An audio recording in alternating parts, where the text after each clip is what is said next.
Okay. Steve Austin and Brian Pillman, the Hollywood Blondes, taking on Chris Kern and Chris Sullivan.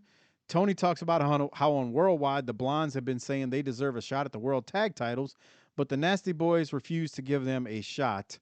Doc, what are your thoughts on this match? Easy win, but we need to go ahead and get past this and get to the next thing. And boy, let me just say this. Rob Fuller. Without any further ado, I'm getting to it right now.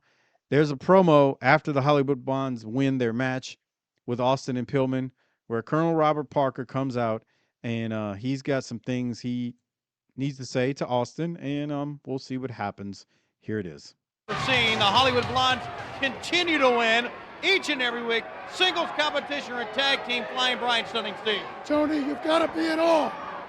Despite the crime of the century, the greatest conspiracy that has ever rocked professional sports, the big blonde machine rolls on. Whether it's commercial endorsements, six-figure contracts, or notches in our bedposts. When you're a human magnet for greatness, big things happen. You took care of them single-handed, boy. They look like a couple of clowns standing in there next to you. You know, you disregard one fine point, that is, I'm a serious man. When I make a decision, I'm going to have something, I always get it. By the way, Tony, hadn't offered you your cigar. Have it now. I mean well to do that exact same. Before you get too carried away here, what about me? I'm going to go ahead and tell you about you. You know, you got that bad leg down there.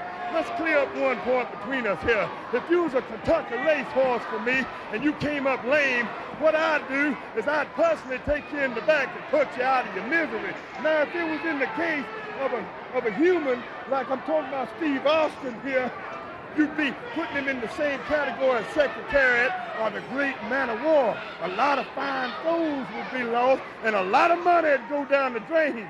But where you're concerned, it'd be like shooting $100 jackass.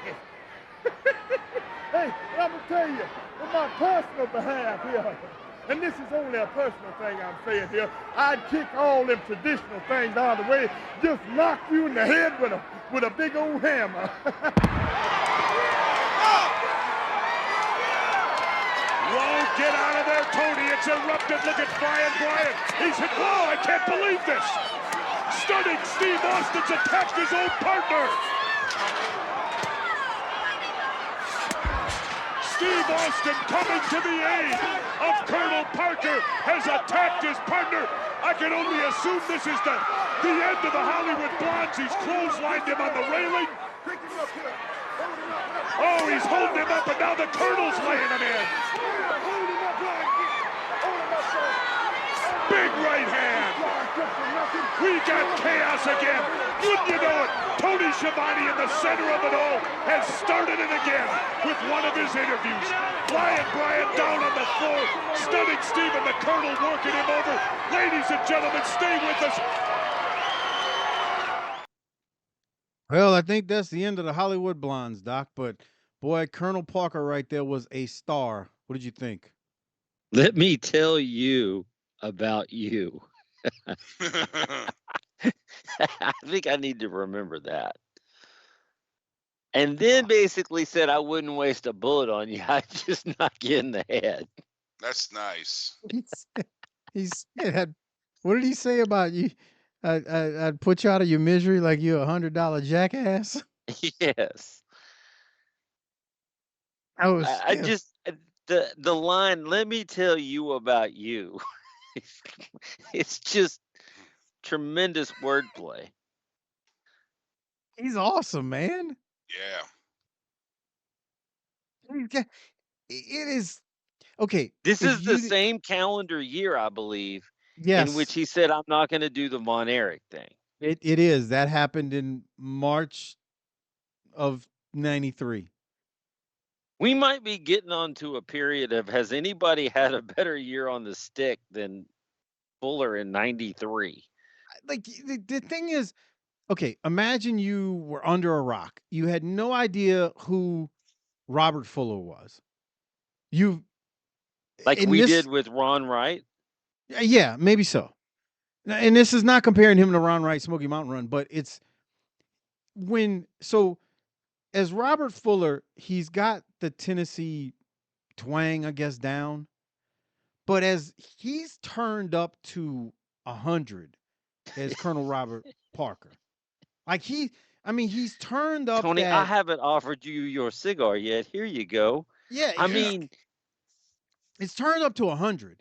So he's like over exaggerating everything he would have ever done as Robert Fuller, but he's just over the top with it. But the thing is, if you don't know, because you haven't seen anything else at that point, you're just like, my God, listen to this guy. He will almost, you'll almost, I mean, this is not true, but you look at Fuller and then you look at Colonel Parker and you're like, man, it's almost like two different people because he's so turned up. The volume is so turned up.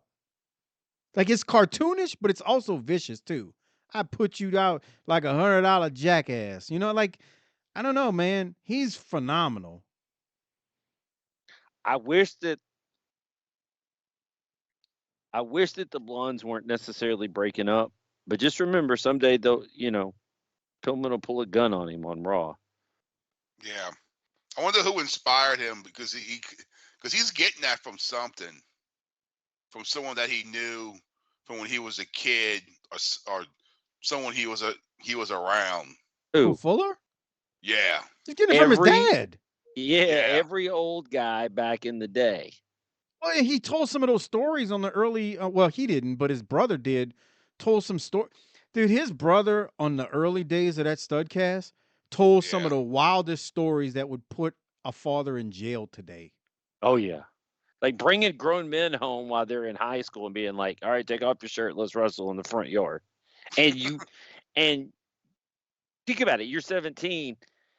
Here's a grown man, and if I don't beat him, I'm in severe trouble. Yeah, he told Ron Fuller told some.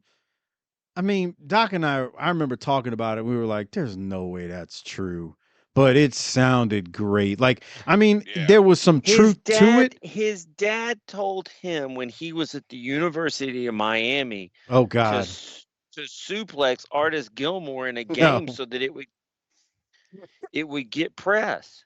no, I don't think he told him to suplex. He told him when he was running down the court to pick him up and body slam him at half court as he was running down. So like he would literally like run up to him, stop in front of him, and scoop slam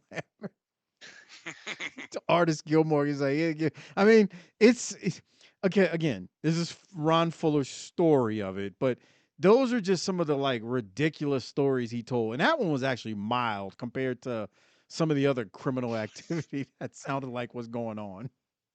Yeah. And I don't mean criminal as in like killing anybody or anything. Just Scandalous. scandalous, maybe Working on Yeah. the borderline child abuse. on the gray areas of the law Yeah, back man. then. So he's getting Harper, to answer your question, I feel like he's getting that from that. Like Yeah. And and just being a southerner, yeah, a southerner, yeah. I think not a he's getting it from southerner, that. a A southerner. southerner. Well, Yeah. can I just go ahead and give him the Rolex right now? I think yeah. Give it to him. Yeah, Yeah. he's getting it. He's getting it. And the Ron gift card to Crackle Barrel. Crackle Barrel, right? Okay. Him and Pantera or just him? Him. Okay. All right. Well, Doc, Harper, do you have any thoughts on what we witnessed there? He is perfect. He's an unsung hero of this generation. Dude, Harper nailed it. He is an unsung hero and MVP of 1993. Yeah. You think of some of the dumb stuff we've seen, he is not it. No. Yeah, Tony, have a cigar. I didn't haven't give you- offered you your cigar yet. Here you go. Oh, That is boy. because that is such an unnecessary part. Unnecessary, completely unnecessary. But just sets all. It's just the little garnish on the plate that sets it all off. Mm.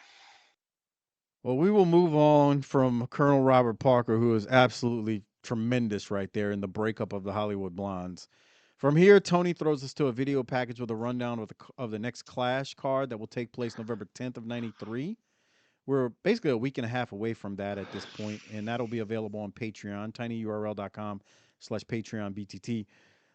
Regal's going to battle Bad for the TV title. Dustin versus Orndorff with the U.S. title on the line. Rude versus Hawk for the world title. As you can see right here on the graphic, it says world title.